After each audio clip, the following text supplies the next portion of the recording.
वालेकुम। इस लेक्चर में हम पढ़ने जा रहे हैं मैकेनिक्स।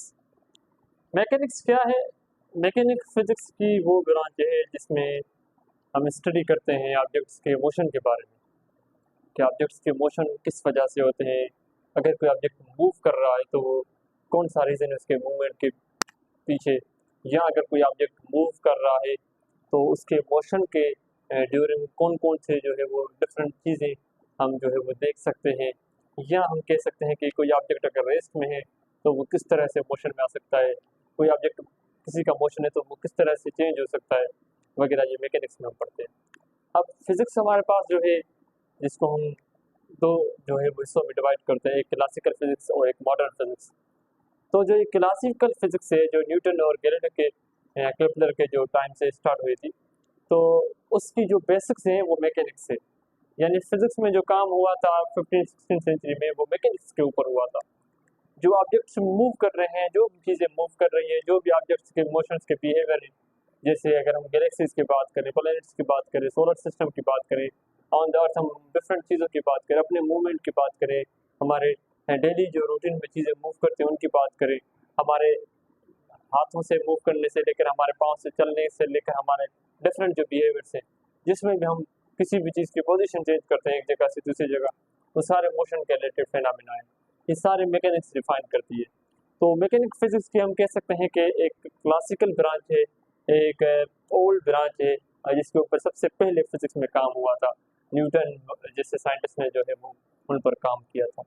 और इस तरह से मैकेनिक्स के जो रूल्स हैं या जो लॉज हैं वो सबसे बेसिक है। और सबसे जो हम ये कह सकते हैं कि जो जो मैक्रोस्कोपिक जो लेवल है हमारी चीज़ें हैं, जो आउटर वर्ल्ड में हमें आसानी से दिख जाती है, जो प्रैक्टिकल जो हमारा वर्ल्ड है उसमें हम आसानी से जो उसके एक्सपेरिमेंट भी देख सकते हैं, तो वो हम जनरली मैकेनिक्स में पढ़ते हैं। और इसको समझना बहुत ही आसान है as compare to different fields of physics. दूसरी फिजिक्स के फील्ड के नस्बत मैकेनिक्स हमारे लिए आसान है। तो मैकेनिक्स को हम जो है वो अगर ज़्यादा समझने की कोशिश करें तो मैकेनिक्स में हम जो मोशन पढ़ते हैं, तो मोशन के साथ एक दूसरा टर्म दिया जाता है जिसको हम रेस्ट कहते हैं। और हम ये भी देखते हैं कि अगर कोई ऑब्जेक्ट मूव कर रहा है या मोशन में है या उसका मोशन चेंज हो रहा है, तो उसके लिए हमें कुछ मुख्तलिफ चीज़ों की जो है वो पता होना ज़रूरी है। जैसे फास्ट सपोज कोई ऑब्जेक्ट मूव कर रहा है तो उसकी स्पीड क्या है, अगर वो ऑब्जेक्ट मूव कर रहा है तो उसे कितनी लेंथ कवर की है, उसको कितना टाइम लगा है, उसके ऊपर फोर्स कितनी लग रही है। या मुख्तलिफ टर्म है जैसे distance, displacement, speed, velocity, acceleration, force, momentum. ये डिफरेंट टर्म्स है जो हम इस्तेमाल करते हैं मोशन में, और इसी तरह से हम उसको डिफाइन करते हैं। और मोशन अब हम मुख्तलिफ टाइप्स मोशन के बना सकते हैं। जैसे अगर कोई ऑब्जेक्ट लीनियर स्ट्रेट पार्ट में मूव कर रहा है तो उसको हम straight line motion, one dimensional motion कहते हैं। और अगर टू डायमेंशनल मूव कर रहा है कोई ऑब्जेक्ट, इट एक सेकंड में, एक टाइम में अगर वो ऑब्जेक्ट दो डायरेक्शन में मूव कर रहा है तो उसको टू डायमेंशनल मोशन कहते हैं। वो भी हम प्रोजेक्टाइल मोशन या सर्कुलर मोशन के टाइप्स हम देखेंगे। और इसी तरह से अगर सिंपल हम मोशन की बात करें तो मोशन के डिफरेंट और भी टाइप्स होते हैं जो कि हम इस लेक्चर में पढ़ने जा रहे हैं। तो बेसिकली हमारा जो टॉपिक है वो ये है कि मैकेनिक्स क्या है, और मैकेनिक्स में मोशन को किस तरह से हम समझ सकते हैं, और मोशन के रिलेटेड कौन कौन से टर्म्स हैं जो हमें आने चाहिए। अब अगर हम किसी ऑब्जेक्ट का मोशन समझना चाहते हैं तो उस मोशन को समझने के लिए कुछ टर्म्स हैं, कुछ फिजिकल क्वांटिटीज हम कह सकते हैं जो हमें पता होनी चाहिए, जिनको समझने के बाद ही हम ऑब्जेक्ट्स के मोशन के बिहेवियर को समझ सकते हैं। ये हमारे फिजिक्स या मैकेनिक्स की जो फिजिक्स है उसकी जो बेसिक्स हैं। तो हम सबसे पहले ये देखते हैं कि मैकेनिक्स क्या है। तो मैकेनिक्स जो है वो सिंपली हम कह सकते हैं कि it is study about the motion, cause of motion,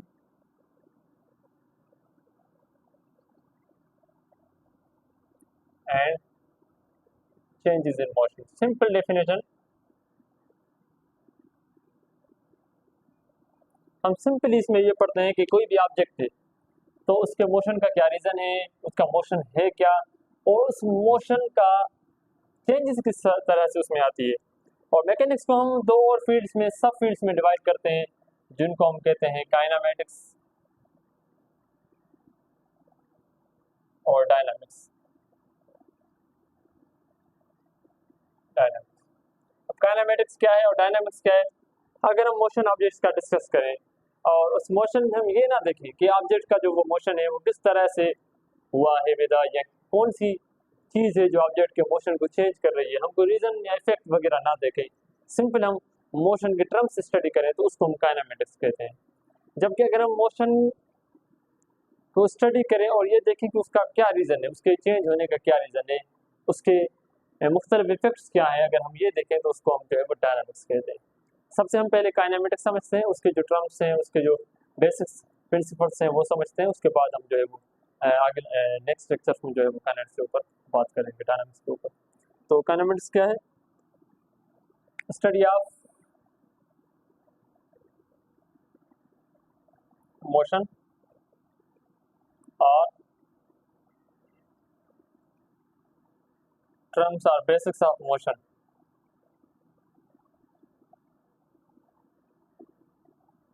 इसी तरह से डायनामिक्स क्या है? Study of cause of change in motion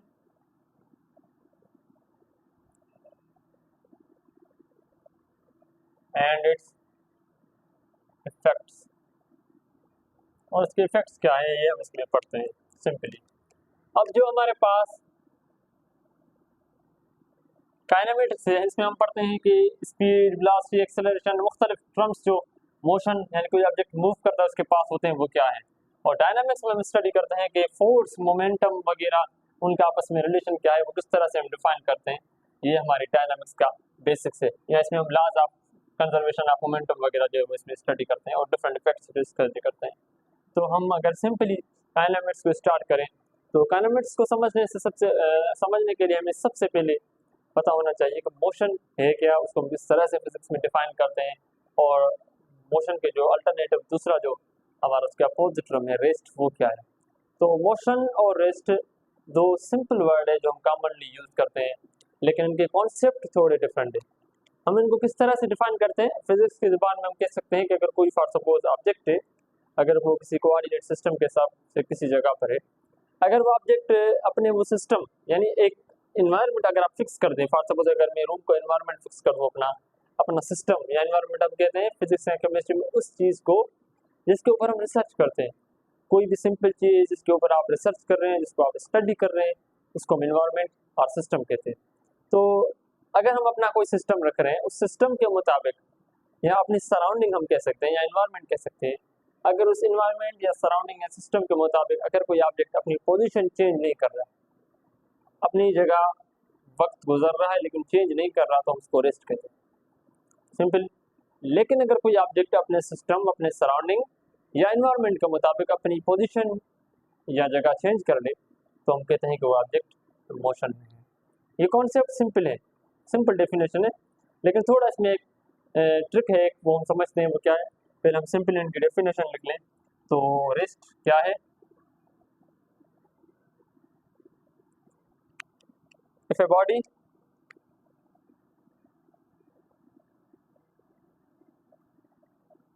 does not change its position with respect to its environment or surrounding, तो हम ये कह सकते हैं कि वो object then it is said to be in state of rest। Rest की state और मोशन की, ये दोनों स्टेट्स हैं ऑब्जेक्ट्स की। अगर आप एक ऑब्जेक्ट को देखें, वो ऑब्जेक्ट अगर अपनी पोजीशन चेंज करे अपनी सराउंडिंग, अपने एनवायरनमेंट के मुताबिक, तो वो ऑब्जेक्ट मोशन है। If body changes position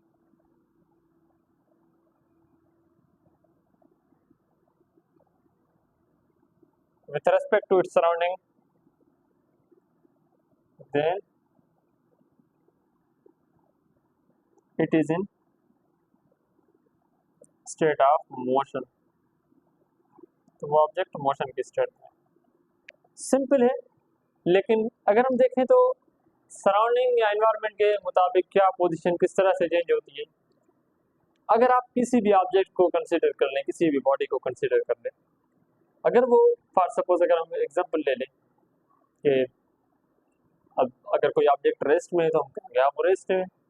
for suppose अगर कमरे में खड़ा हूँ तो मैं रेस्ट में हूँ विथ रेस्पेक्ट टू रूम। अगर कोई ऑब्जेक्ट स्टेशन पर या कोई बॉडी या कोई बंदा स्टेशन पर खड़ा है और दूसरे उसको देख रहे हैं, वो मूव कर रहे हैं, तो वो बंदा स्टेशन या उन लोगों के हिसाब से वो रेस्ट में है।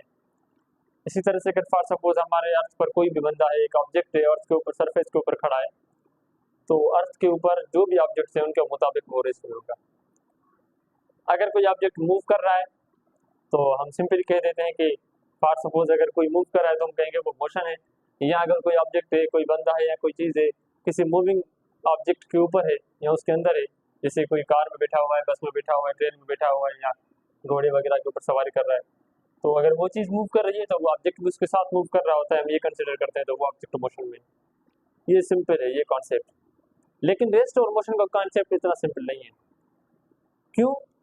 हम ये समझते हैं कि ये रेस्ट और मोशन का जो कॉन्सेप्ट है वो एक हम कह सकते हैं कि फिक्स्ड कॉन्सेप्ट या एब्सोल्यूट कॉन्सेप्ट है, ये ऐसा नहीं है।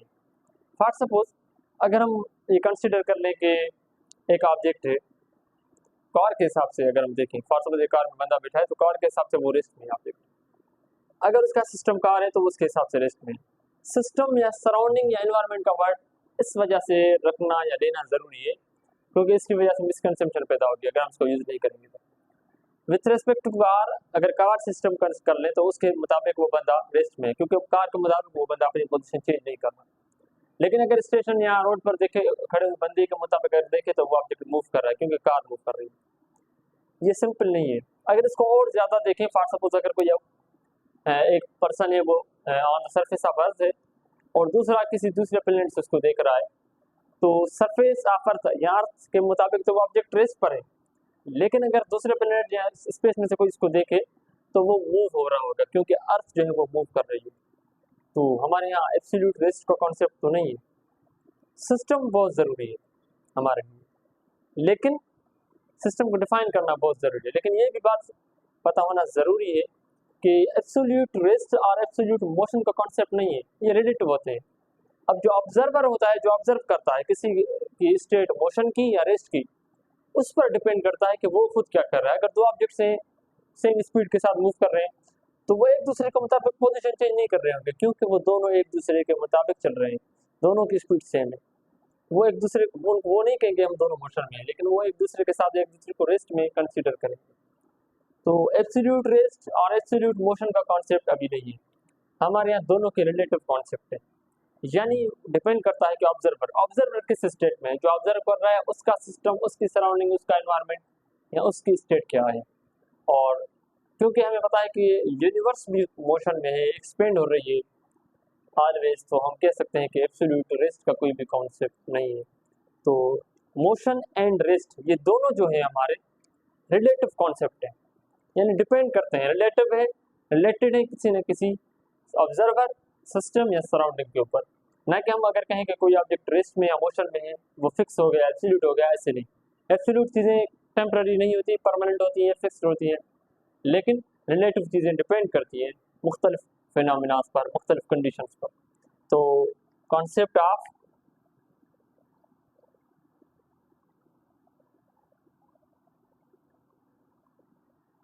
मोशन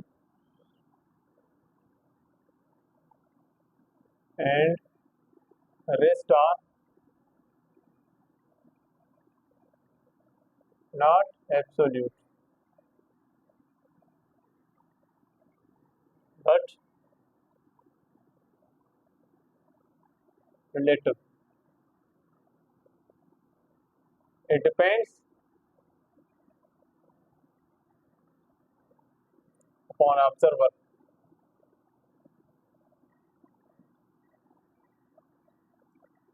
ये ऑब्जर्वर पर डिपेंड करता है कि वो किस स्टेट में है।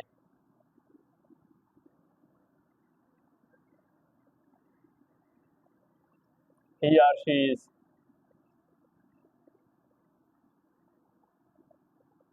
तो रेस्ट और मोशन के जो कॉन्सेप्ट हैं वो रिलेटिव हैं, they are not absolute concepts. इस तरह से अगर हम इसको आगे समझने की कोशिश करें तो हम सिंपली एक कंसिडर कर लेते हैं रेस्ट और मोशन के बाद। अब देखिए रेस्ट में तो हमें कुछ स्टडी नहीं करना है, रेस्ट एक सिंपल कॉन्सेप्ट है, लेकिन मोशन अगर कोई ऑब्जेक्ट कर रहा है तो उसके लिए मुख्तलिफ जो है वो चीज़ें हमें पता होनी चाहिए। उसको कितना टाइम लगता है, वो कितनी लेंथ कवर कर रहा है, स्पीड वगैरह उसकी क्या, ये टर्म्स हम समझ लेंगे, उनको हमें स्टडी करना होता है।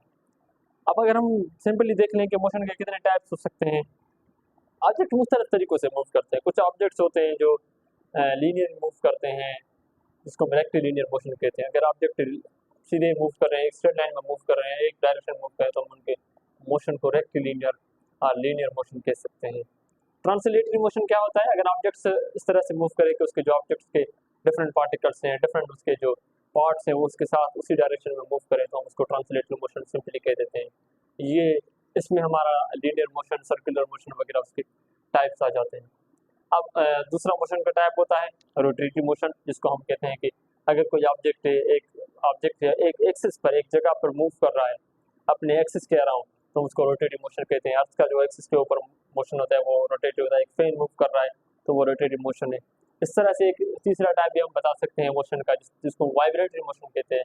यानी अगर कोई ऑब्जेक्ट अपनी जगह पर वाइब्रेट कर रहा है, आगे पीछे टू एंड फ्रो मोशन कर रहा है, अपनी एक ही जगह पर बैक एंड फोर्थ मूव कर रहा है, तो उसको हम जो है वो वाइब्रेटरी मोशन कहते हैं। जैसे हम स्प्रिंग को अगर मूव करवाते तो वो आगे पीछे मूव करता रहेगा, जो कि एक वाइब्रेटरी मोशन का जो है वो एग्जाम्पल है। तो ये मुख्तलिफ मोशन के टाइप्स हो सकते हैं ऑन द बेसिस आपके वो कौन से पाथ में मूव कर रहा है, या वो किस तरह से मूव कर रहा है, या उसके मूवमेंट का जो है वो मेथड क्या है। इसके हिसाब से हम मुख्तलिफ मोशंस के जो है वो टाइप्स बना सकते हैं। तो इसको हमने नहीं करा, लेकिन हम जो है वो हमारा जो मेन टॉपिक है वो समझने की कोशिश करते हैं कि मोशन के जो टर्म्स हैं वो बेसिक्स कौन से हैं और उनको किस तरह से समझ सकते हैं। तो मोशन के जो बेसिक टर्म्स हैं वो है डिस्टेंस और डिस्प्लेसमेंट। तो हम सबसे पहले उनको समझने की कोशिश करते हैं कि डिस्टेंस क्या है और डिस्प्लेसमेंट क्या है। अगर हम इसको इधर लिखें तो पहले हम डिस्टेंस को समझ लेते हैं, उसके बाद हम डिस्प्लेसमेंट के ऊपर आते हैं। तो सिंपली डिस्टेंस क्या है? अगर कोई भी ऑब्जेक्ट है, कोई भी बॉडी है, एक जगह से दूसरी जगह अपनी पोजीशन चेंज करे।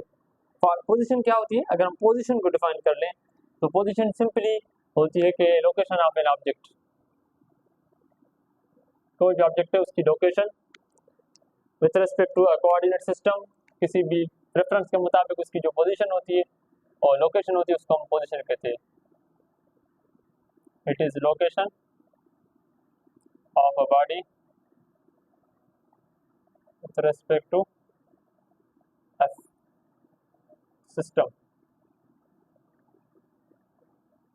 कोई भी कोऑर्डिनेट सिस्टम जिसमें हम किसी चीज़ को स्टडी करते हैं, पोजीशन को, टाइम को, मुख्तलिफ चीज़ों को स्टडी करते हैं, उसको हम रेफरेंस फ्रेम कह सकते हैं। फ्रेम ऑफ रेफरेंस हम उसको कह सकते हैं। तो पोजीशन हम इस तरह से डिफाइन करते हैं। डिस्टेंस क्या होता है? अगर कोई भी ऑब्जेक्ट, कोई भी बॉडी अपनी पोजीशन चेंज करे from one place to another place, या वो एक जगह से दूसरी जगह लेंथ कवर करे, तो हम उसको डिफाइन करते हैं एज अ डिस्टेंस। यानी change of position of the body between 2 points, या हम ये कह सकते हैं length of the path covered by body. कोई बॉडी है वो पाथ कवर करती है 2 पॉइंट्स के बीच में, इसको भी हम जो है वो डिस्टेंस के तौर पर डिफाइन कर सकते हैं। Simply change of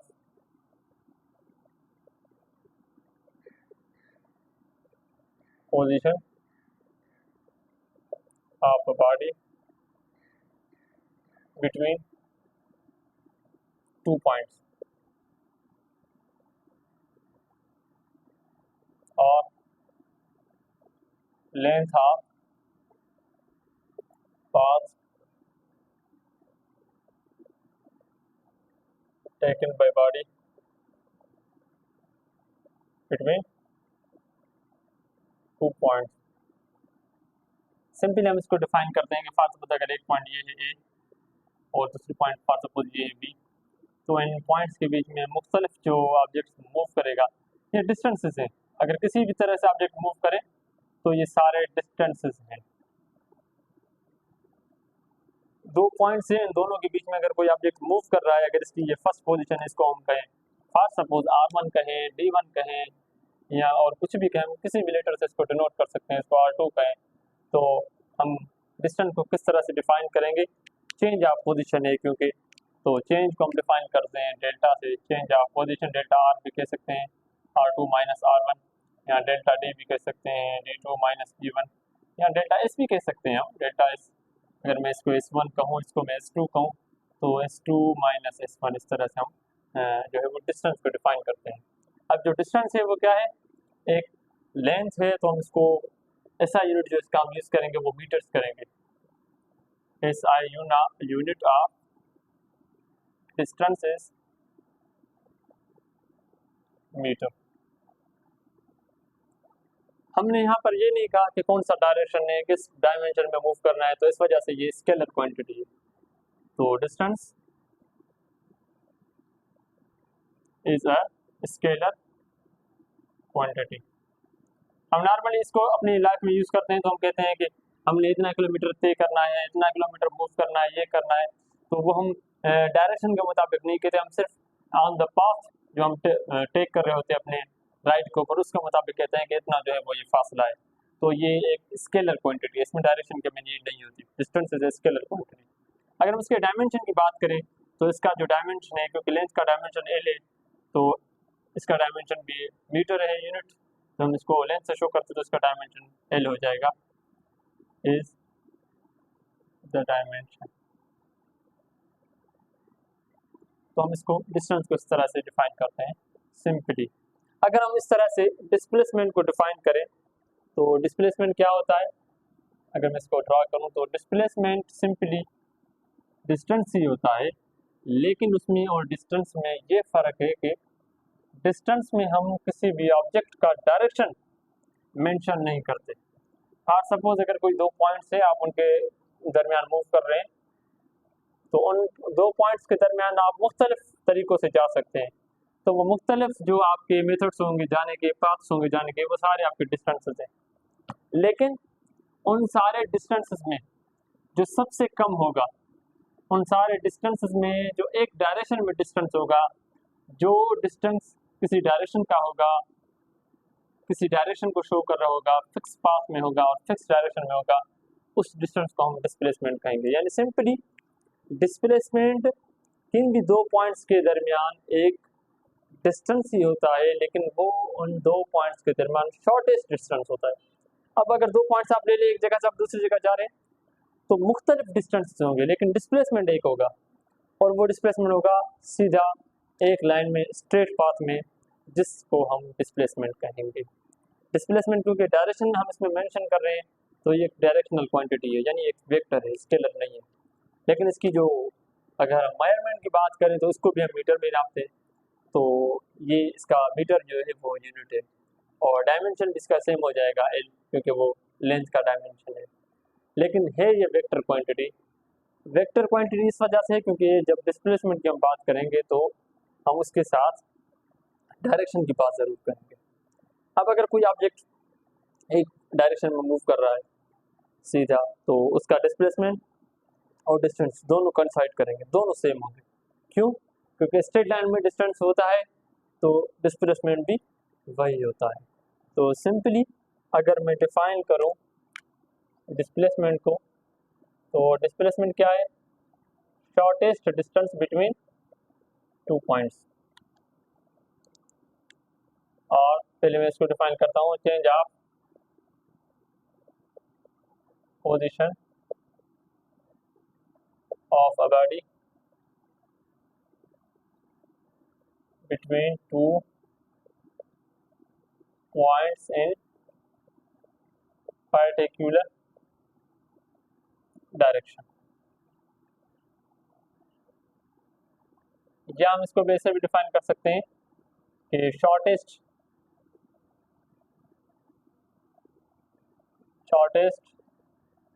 distance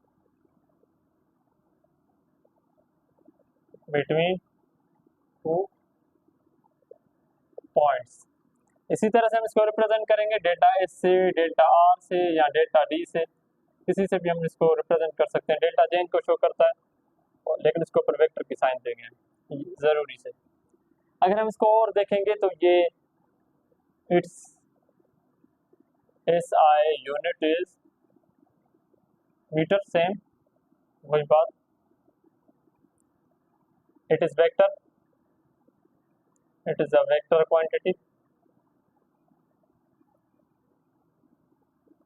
more over अगर इसकी डायमेंशन की बात करें, इट्स डायमेंशन इज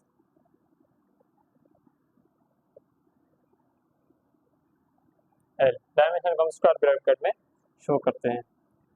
और ये कि अगर कोई object, if a body, if an object is moving in straight line, यानी एक सीधे लाइन में डायरेक्शन में मूव कर रहा है,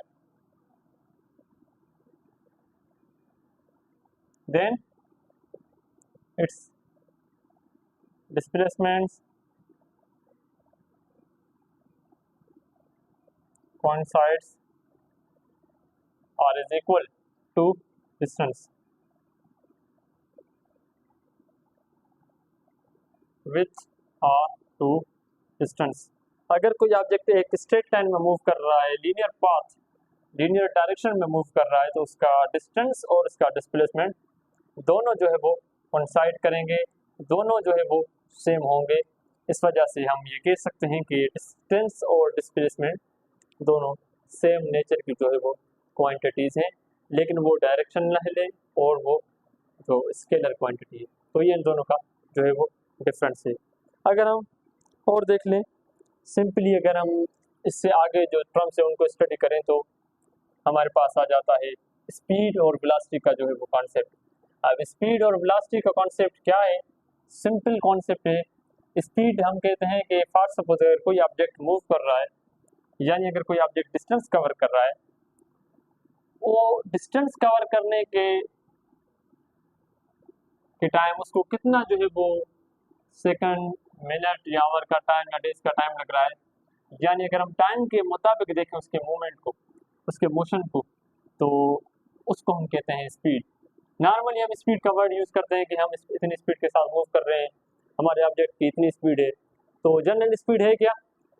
डिस्टेंस कवर्ड बाय बॉडी। कोई भी बॉडी डिस्टेंस कवर करे with respect to time, time के मुताबिक तो हम उसको डिस्टेंस कहते हैं। फॉर सपोज अगर मैं कहूँ कि 100 किलोमीटर पर आवर, इसका मतलब कि एक आवर में मेरी जो कार है वो 100 किलोमीटर की स्पीड से मूव कर रही है।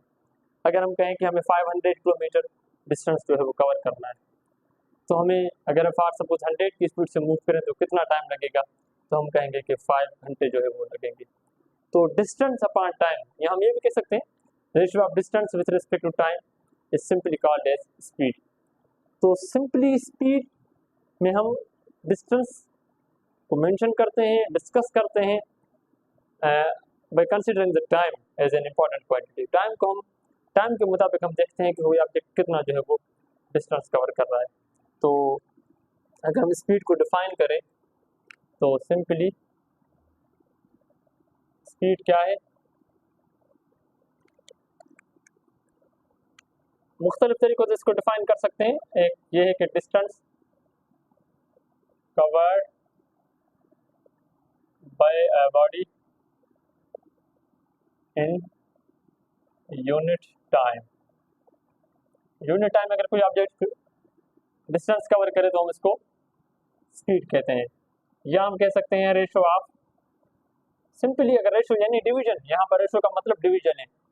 वैसे रेशो सेम क्वांटिटीज के बीच में कंपैरिजन होता है, लेकिन यहाँ पर टाइम और लेंथ दोनों डिफरेंट क्वांटिटीज है। तो रेशो का मतलब सिंपली यहाँ पर डिवीजन को शो करना है।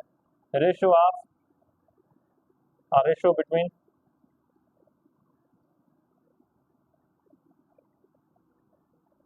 Distance and time. या हम ये भी कह सकते हैं कि चेंज कितनी आ रही है। कोई भी ऑब्जेक्ट एक जगह से दूसरी जगह मूव कर रहा है, यानी वो डिस्टेंस कवर कर रहा है, यानी उसका डिस्टेंस चेंज हो रहा है। एक जगह पर एक डिस्टेंस था, दूसरी जगह पर दूसरा डिस्टेंस था, उसके डिस्टेंस में कितनी चेंज आ रही है विथ रिस्पेक्ट टू टाइम, तो हम इसको एज ए स्पीड डिफाइन कर सकते हैं। तो टाइम रेट ऑफ, रेट जब हम टाइम के साथ लगाएंगे यानी रेट का वर्ड यूज करेंगे तो इसका मतलब टाइम डिवाइड में होगा। Time rate of change of distance is called speed. अगर हम इसको मैथमेटिकली लिखना चाहें सिंपली, तो mathematically it will be as, अगर फॉर सपोज हम इसको v से शो कर रहे हैं तो v is equal to delta S, डिस्टेंस को हम डेल्टा एस से शो करें, डेल्टा डी से शो करें, डेल्टा आर से शो करें, तो delta D upon delta T, time के मुताबिक जो इसमें चेंज आएगी इसको हम कहेंगे स्पीड। स्पीड अगर हम इसकी यूनिट की बात करें तो सिंपली डिस्टेंस का यूनिट मीटर होता है, टाइम का यूनिट सेकंड होता है, तो ऐसा unit for the speed is unit is meter per second और मीटर पर सेकंड, लेकिन हम जनरली किलोमीटर पर आवर जो है वो नॉर्मली लाइफ में यूज करते हैं। इसके मुख्तलिफ और भी यूनिट्स हो सकते हैं जो कि हम आगे चल कर डिस्कस करेंगे। अगर हम क्वांटिटी की बात करें तो क्योंकि स्पीड में हम नॉर्मली इसको यूज करते हैं अपने लाइफ में, और हम ये नहीं कहते कि कौन से डायरेक्शन में स्पीड है, किस डायमेंशन में है, हम इसके साथ डायरेक्शन का जो है वो वर्ड यूज नहीं करते, तो इस वजह से स्पीड जो है वो स्केलर क्वांटिटी है। और ये भी रीजन है कि टाइम स्केलर क्वांटिटी है और जो डिस्टेंस हमने कंसिडर कर लिया है वो भी स्केलर क्वांटिटी है, तो स्पीड ज़ाहिरी स्केलर क्वांटिटी ही होगी, तो it is scalar quantity, it is a scalar quantity. अगर हम डायमेंशन की बात करें तो इट्स डायमेंशन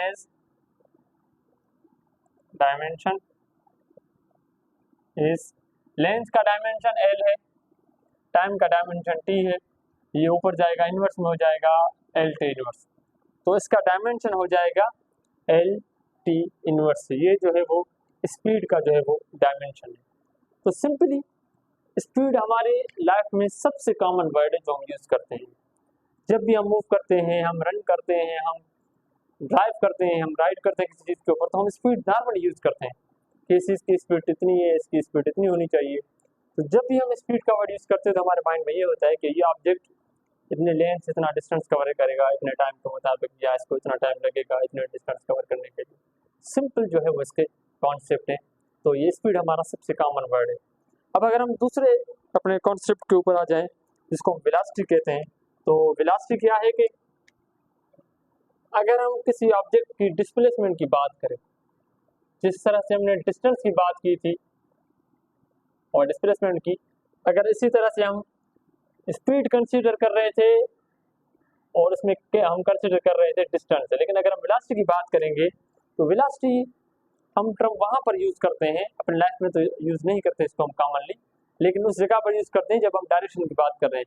अगर किसी चीज़ को हमें किसी डायरेक्शन में फेंकना हो तो हम वेलोसिटी का टर्म यूज करेंगे। अगर कोई चीज़ एक एरोप्लेन है, एक जेट है, एक बुलेट है, या कोई भी ऐसी चीज़ है, हम अगर उसको किसी डायरेक्शन में मूव कराना चाहते हैं, फिर कोई भी चीज़ डायरेक्शन में मूव कर रही है तो हम उसके साथ जो है वो टर्म वेलोसिटी यूज करेंगे। अब वेलोसिटी वेक्टर क्वांटिटी है, जाहिर सी बात है, अगर डायरेक्शन की बात करेंगे, अगर हम इसको डिफाइन कैसे करते हैं कि डिस्प्लेसमेंट अगर किसी ऑब्जेक्ट का चेंज हो जाए, या ये देखें कि एक ऑब्जेक्ट का डिस्प्लेसमेंट क्या था पहले टाइम के मुताबिक और अब क्या है टाइम के मुताबिक, टाइम के रिलेटेड उसके ऑब्जेक्ट के डिस्प्लेसमेंट में जो चेंजेस है या वो टाइम के मुताबिक जो डिस्प्लेसमेंट कवर कर रहा है उसको हम सिंपली वेलोसिटी कहते हैं। क्योंकि डिस्प्लेसमेंट वेक्टर क्वांटिटी है तो हमारे जो है वो वेलोसिटी का जो कॉन्सेप्ट भी एक वेक्टर ही होगा। अगर यूनिट की बात करें तो मीटर डिस्प्लेसमेंट का और डिस्टेंस दोनों का सेम यूनिट है, तो वेलोसिटी का यूनिट भी जो है वो मीटर पर सेकंड ही हो जाएगा और डायमेंशन भी सेम हो जाएगा लाइक स्पीड, लेकिन कॉन्सेप्ट डिफरेंट है। स्पीड और वेलोसिटी का कॉन्सेप्ट कंप्लीटली डिफरेंट है क्योंकि दोनों डिफरेंट क्वांटिटीज है, एक वेक्टर है दूसरा स्केलर है। तो सिंपली अगर हम डिफाइन करें वेलोसिटी को तो ये क्या है कि डिस्प्लेसमेंट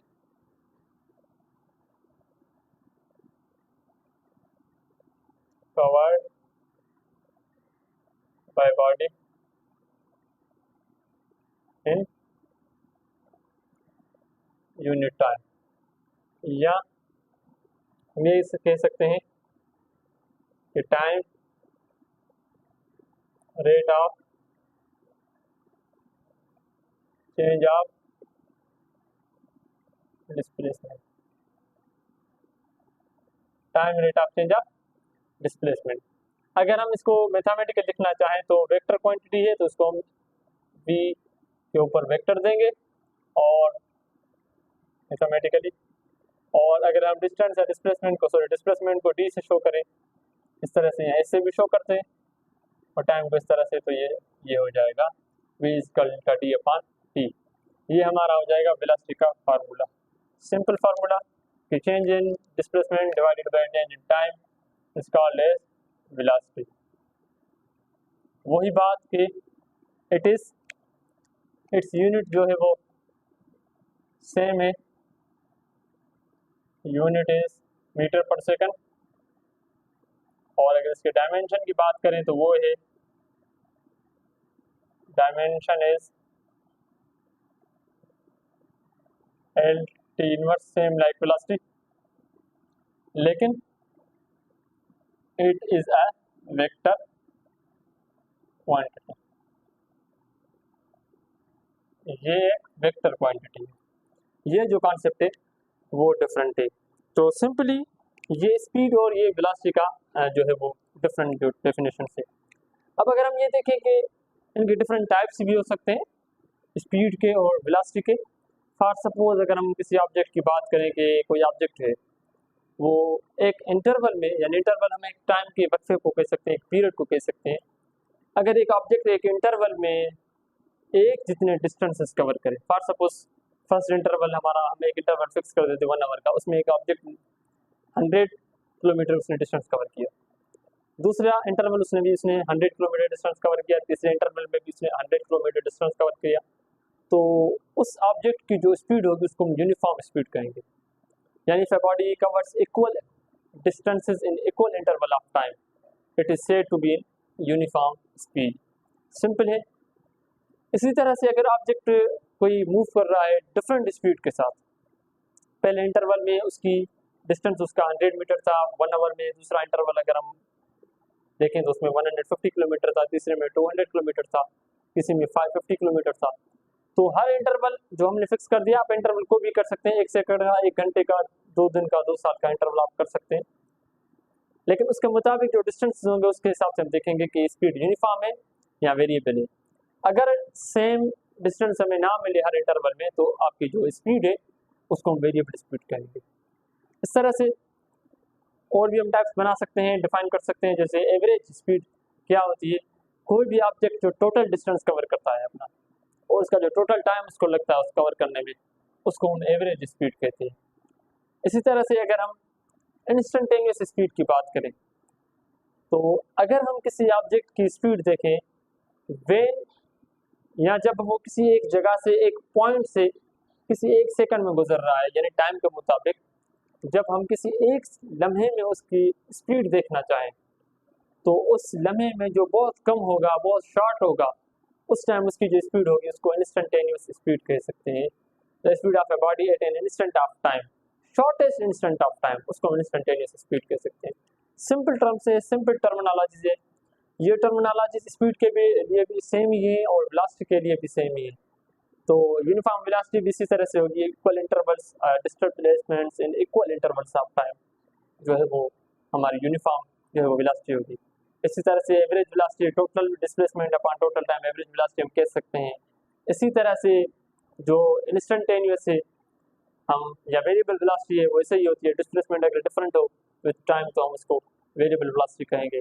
और अगर इंस्टेंटेनियस वेलोसिटी की बात करें तो एट एन इंस्टेंट जो ऑब्जेक्ट की वेलोसिटी होती है हम उसको इंस्टेंटेनियस वेलोसिटी कह सकते हैं। ये डिफरेंट सिंपल कॉन्सेप्ट्स हैं, सिंपल टर्म्स हैं जो हम यूज़ करते हैं फॉर वेलोसिटी, फॉर स्पीड्स मुख्तलिफ टाइप्स की। तो अगले लेक्चर में हम स्टडी करेंगे एक्सेलरेशन और उसके अलावा दूसरे जो टर्म्स हम यूज़ करते हैं in mechanics. Thank you very much.